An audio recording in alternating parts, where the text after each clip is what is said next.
There's never been a better time to sell or trade your used car or truck. Davenport Auto Park is ready to buy your pre-loved vehicle. The market is hot for used cars and we're paying top dollar.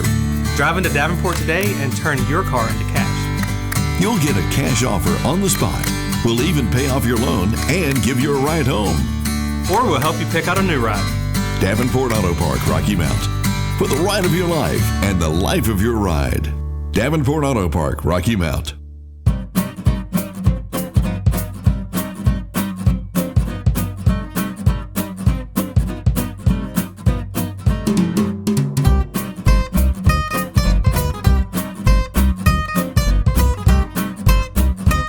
Welcome to Cuisine with Jean, and we have got a real chef here today. I mean, I'm so pleased that we like everyday cooks. I'm one, you're probably one, but from the culinary department at Nash Community College, Chef Carlo. And Carlo, would you, with your French flair, your Italian flair, pronounce your last name? It's pronounced Quagliaroli. The G is silent.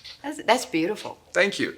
Love that name, and I'm glad you kept that name instead of trying to Americanize it or something. No, I'm still going to keep it. Great. And how long have you been at Nash Community College in their culinary program? I have been an instructor of Nash Community College since 2009. I started as an adjunct teacher.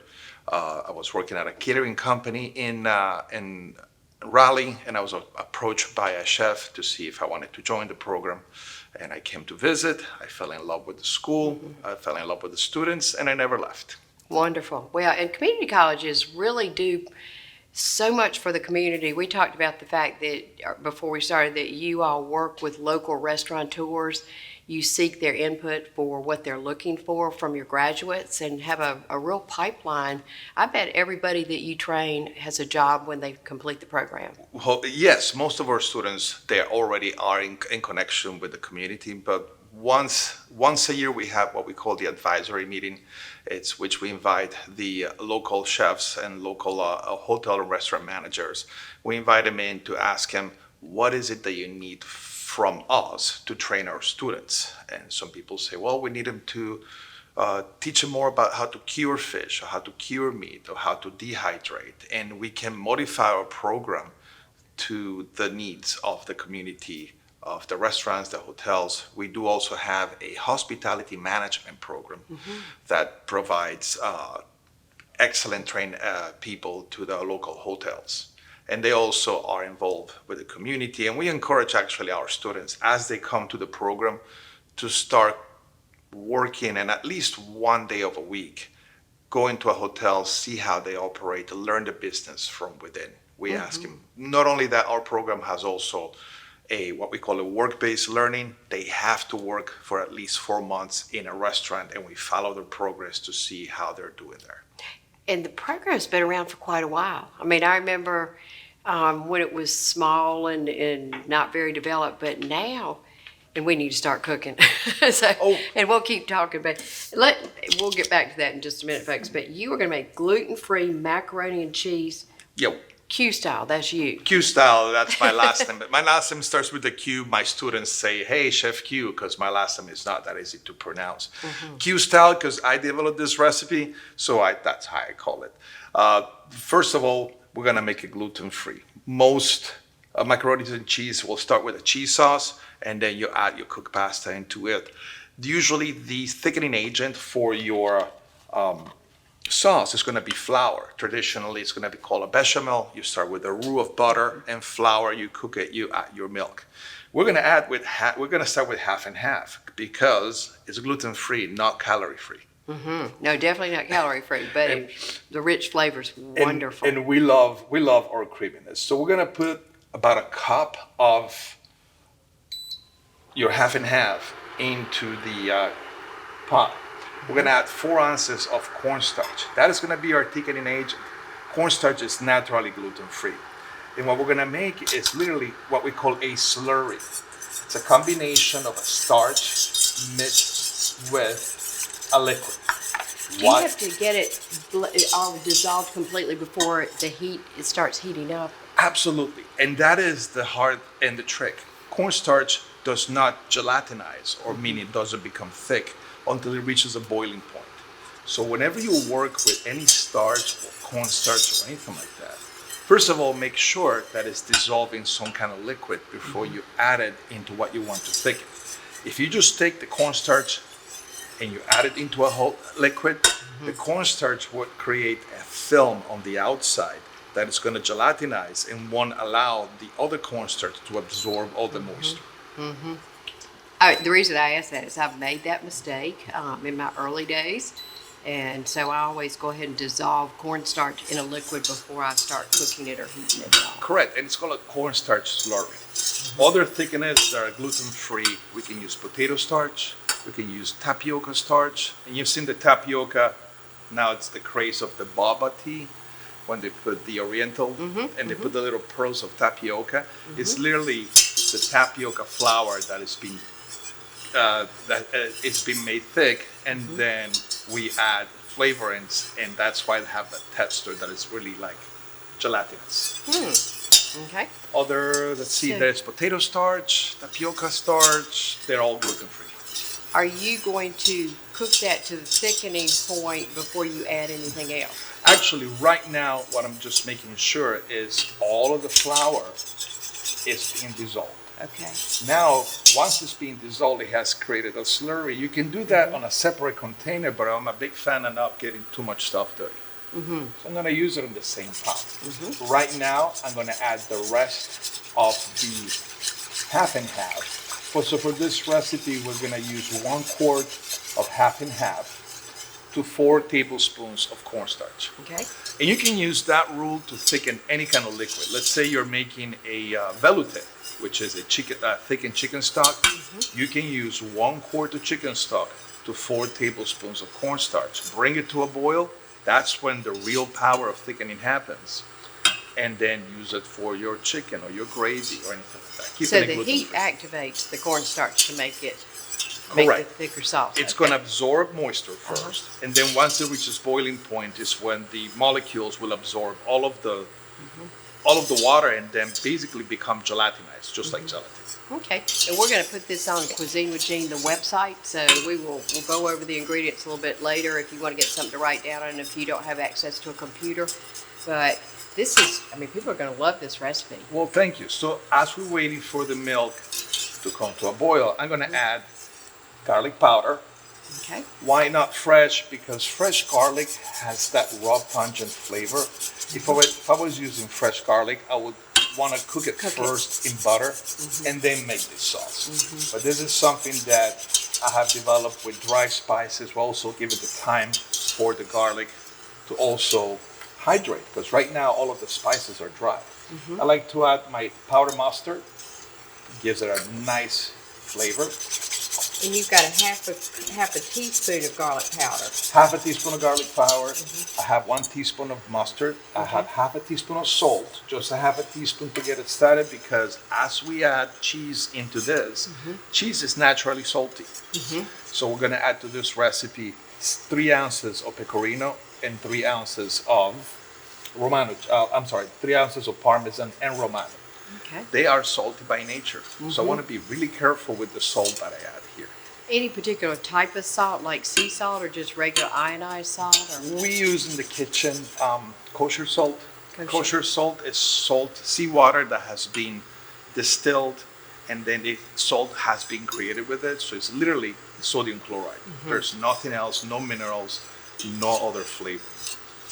There is gray sea salt, pink Himalayan sea salt. They have different minerals that make the salt taste different. So in the kitchen, to make it all uniform, we use what we call kosher salt. It's always standard. Good. Okay. It's always standard. Pepper. Traditional bechamel sauce called for white pepper. I do not like the taste of white pepper. You can tell a big difference then. I can.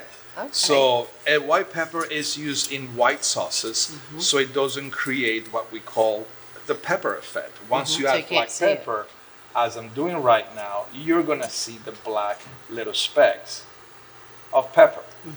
I am okay with that. Yeah, I am too. I am okay with that. I know I'm getting my pepper in there. I was not aware that the white would be tasting different. To me, it tastes different, and I actually, at school, I get my students to have a taste test of different peppers. As you can see now, this is becoming thicker. It's reaching that boiling And point. steam is coming up from it. Steam is coming up, and I do not want to stop stirring. I want to make sure that that cornstarch doesn't just rest at the bottom. Right. And anytime I'm cooking something with a lot of milk or cream, it can just rouse up really quickly and overflow and burn. As you can see, I'm using a large pot for a little bit of milk. I never want to use something that the milk reaches halfway, because if I turn for 1 second, it's going to boil over. As you can and see, it'll stick on the bottom too. Now you're using how a thick- whisk and you're staying. What temperature are you cooking it on? this is an induction burner. You have to use at least 450 watts. Okay. Because this one goes by watts, or it's funny, it has like 1 through 10. Right now it's at 10 because we need it to come to a boil. And as you can see, it is boiling. It is boiling. And look how thick it is already. It's beautiful. Yeah. Look how thick it is. And But you can't leave it do anything. I like to keep stirring it to make sure that nothing sticks to the bottom. And as you look how thick and beautiful it is. It is beautiful, yeah. And now, as when it reaches the boiling point, is when I add my cheese. Okay. And it was Romano and Parmesan. Romano and Parmesan, already Okay. grated. That's easier to melt. Do you find that if you grate it yourself, it has a better flavor? Absolutely. Okay. Because when you buy already grated cheese, they put cellulose in it and other chemicals for To keep it from sticking, from right? sticking, and also from it keeps them from not becoming moldy. So they put antifungals in it. And as you can see, the sauce is thick already, and it's ready to be tossed with the pasta and the cheddar cheese. Great. Well, we're going to take a quick break and come back, and you're going to make the topping, and then we're going to assemble it. So Absolutely. stay with us.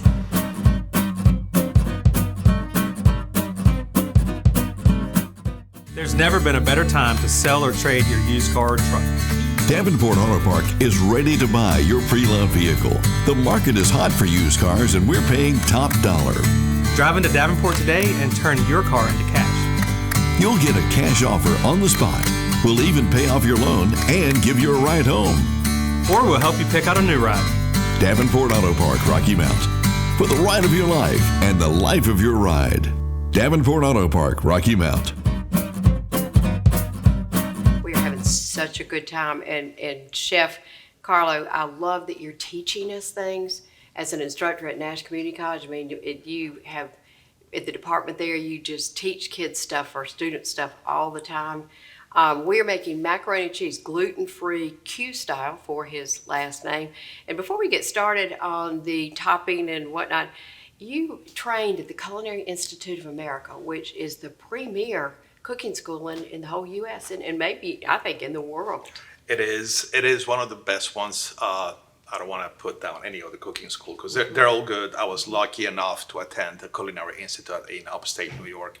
Hyde Park, right? Hyde Park, yes. Hyde Park. People say Poughkeepsie because that's the closest town by it.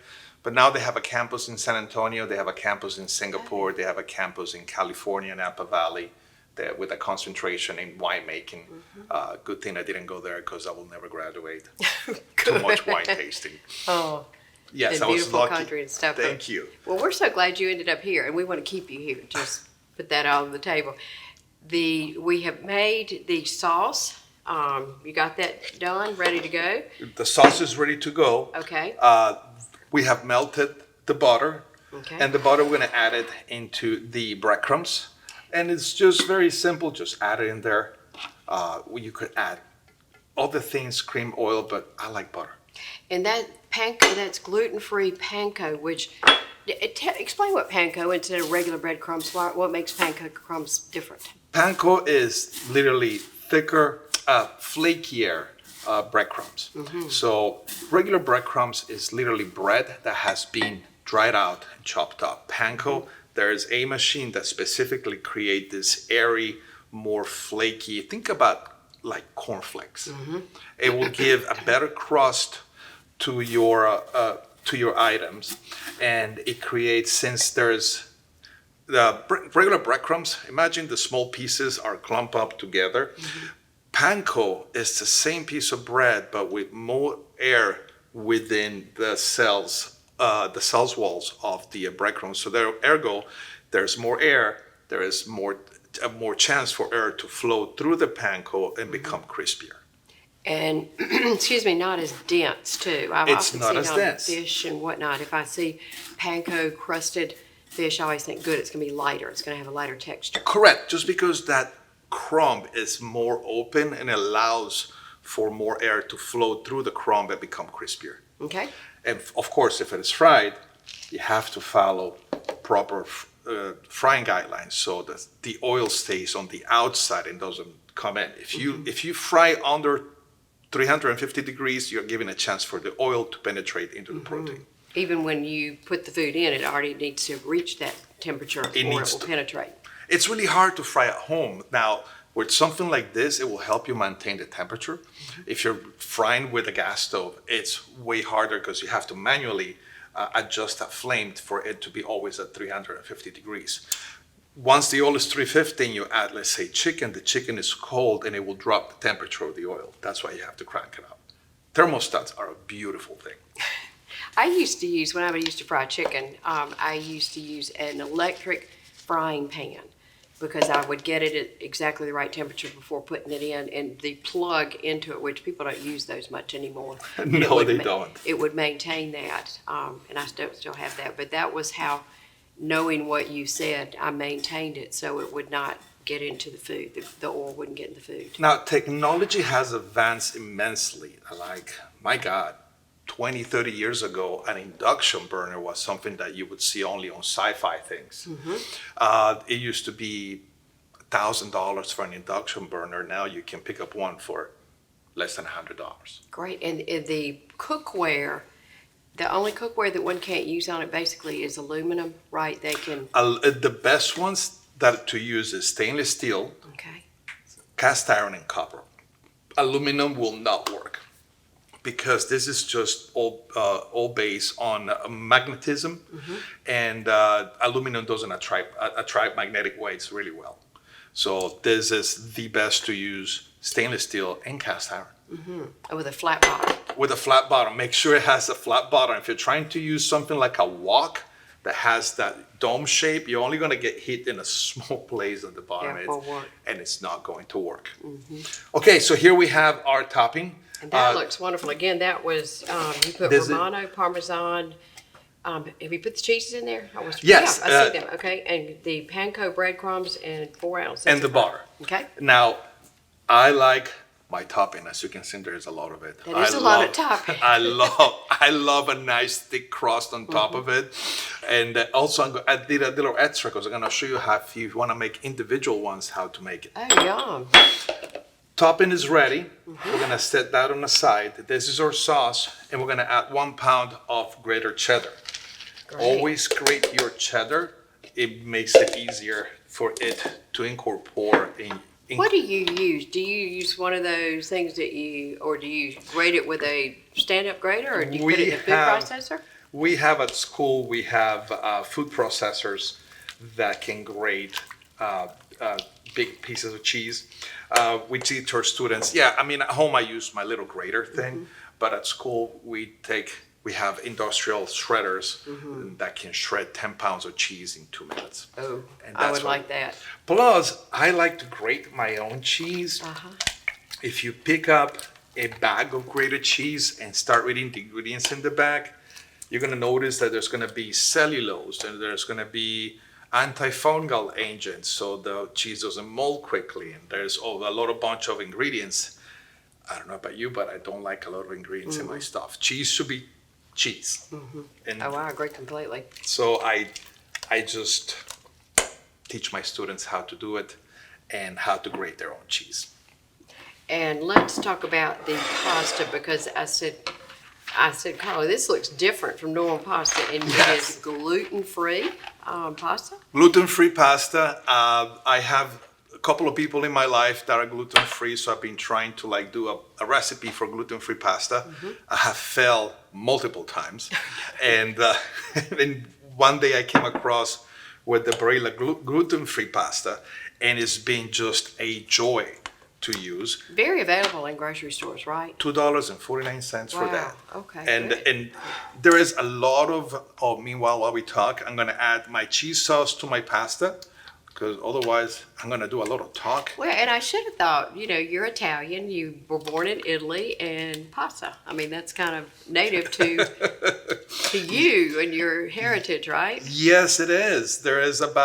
In Italy, there is about 300 different shapes of pasta. That is recorded, and then you have all the other different kind of pastas that people make at home and give them their own names and their own spins, and they call it differently. And but yes, it is my native thing. So I've been trying to do a recipe for gluten-free pasta. It's kind We of have a cute. Some couple of of them are jumping escapers. out. No. That's kind of cute, though. No. We have a little bit of big bowls at school that we use, and I kind of like misjudged the size of this one. But it's going Well, to and be. I asked him to bring glass so you could see through it, so you could watch what he's doing. But normally you do not use glass at your cooking No, school. you do not want to use glass in the commercial kitchen, because if an accident happens, ergo glass breaking, you will have to throw away all of the food around you in a 6-foot radius, because a shard of glass can fly a long way. 6-foot radius. It's just to be safe. The Yeah. last thing you want to do is have someone swallow a piece of glass in your restaurant, and then you'll end up in the news pretty Oh, quickly. yeah. Okay, so you got the sauce and the topping, sauce and the pasta mixed together. And is that going to fit in there? No, because we're gonna make a couple of ramekins. Okay. So I made extra. I got actually a smaller container, so I can show you how to do it here, and then you can make individual ones. But you're going to have to leave there's so much topping. You're going to have to leave lots of room for topping, don't you think? We can either mount it and make like a little mountain on it if necessary. Okay. But make sure you So spread. creamy. Yes, and we have cooked our pasta. The package says to cook it for 6 minutes. I only cook it for 4 because I want some of the pasta to be able to absorb the flavors of the sauce and the cheese. And it often reads on a package that if you're going to cook it further, to cook it less time. But this, I don't see that this does. So you just automatically cut it back from 7 to 4? 4 minutes. 4 minutes, okay. 4 minutes, and then shock it in cold water To immediately stop the cooking process. to stop the cooking process. Okay. And then, see, I love. You my- love this, don't you? I love I love it. Look at that. And it's going to get kind of, It's gonna and then of course it comes the debate of how golden do you want it? No, I don't like mine very toasty. I like mine toasty. I like mine really, really toasted. And Yeah. I'll show you when we come back what I mean about it. okay. And then you could also, and we're going to need to take a break and come back, but you would just make them in little ramekins. If you want to serve it individually as an appetizer, or you want to be super fancy, Boy, that's interesting for an appetizer. You could just have on a table, you can have that and have little spoons and people can just eat that. Okay? Chef Carlo, we will be right back. Okay? Stay with us.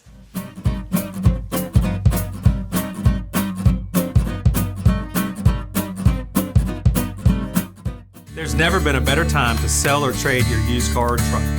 Davenport Auto Park is ready to buy your pre-loved vehicle. The market is hot for used cars, and we're paying top dollar. Drive into Davenport today and turn your car into cash. You'll get a cash offer on the spot. We'll even pay off your loan and give you a ride home. Or we'll help you pick out a new ride. Davenport Auto Park, Rocky Mount.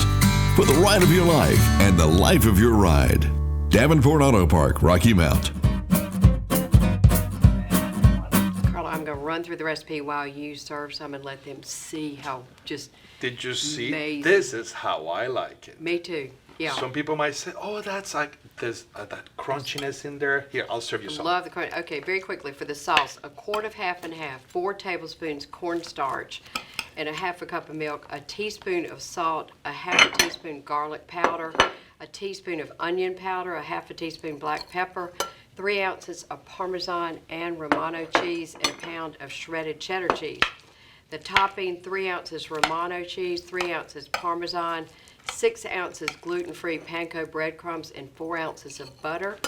The pasta is cooked in a gallon of water and with a tablespoon of salt. You always put salt in when you're cooking it. Always Do you put put salt. oil in to keep it No, from sticking? no, Okay. just make Just sure checking. you use a lot of water in there. Stay away from the oil in the water. And you, for the topping, you melt the butter, you add the bread, and after you melt it, you put it in with the breadcrumbs, toss it, add the cheese, set aside the macaroni, you underboil it like 4 minutes instead of 7 minutes.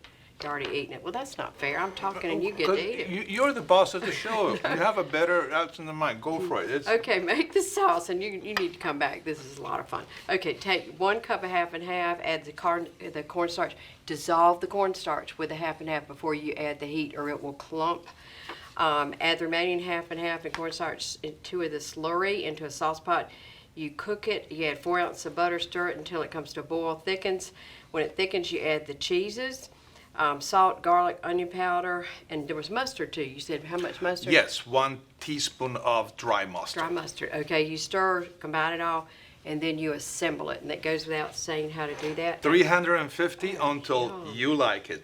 Make sure it reaches an internal temperature of 165 degrees, and the rest is how toasty you want it. It depends on you. So far and above the best macaroni and cheese I've ever tasted in my whole life. Oh, The best. You make me blush. Well, and you deserve it. So get the recipe. Thank you for joining us, and we'll see you next week. Thank you. Thank you. Thank you for having me.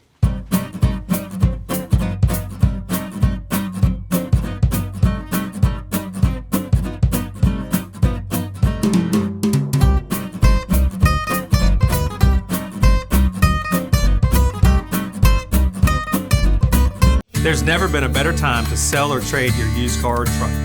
Davenport Auto Park is ready to buy your pre-loved vehicle. The market is hot for used cars and we're paying top dollar. Drive into Davenport today and turn your car into cash. You'll get a cash offer on the spot. We'll even pay off your loan and give you a ride home. Or we'll help you pick out a new ride. Davenport Auto Park, Rocky Mount. For the ride of your life and the life of your ride. Davenport Auto Park, Rocky Mount.